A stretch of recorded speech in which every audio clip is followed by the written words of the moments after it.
ஆகவே வாழ்க்கையில நாம் எப்படிப்பட்ட மனிதர்களாக இருந்து கொண்டிருக்கிறோம்? குடும்பத்துல எடுங்களேன், ஒரு சின்ன ஒரு நிருடலா தான் இருக்கும், அதுக்கு நம்ம மன்னிக்காம முகத்தை தூக்கிக்கிட்டே இருப்போம். துறவர குடும்பங்களை எடுங்களேன், 3 பேர் தான் இருப்போம் துறவிகளா, அதுல 3 முக்கியில் உட்கார்ந்து இருப்போம் மன்னிக்க மனம் இல்லாம. ஆனா மத்தவங்க வந்துட்டா பேசி சிரிப்போம்.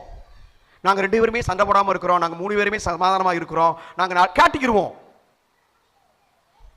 திருவிழாவாக இருக்கட்டுமே, எல்லாரும் வருவாங்க, அப்படியே ஒரு சில பேர் அந்த பக்கம் நிக்கிற ஆளை பார்த்து இந்த பக்கம் திரும்பி போய்கிட்டு இருப்பாங்க. ஏன்? அவன்கிட்ட நாங்க பேச மாட்டோம். பேசாத ஒரு திருவிழா உனக்கு எதற்கு?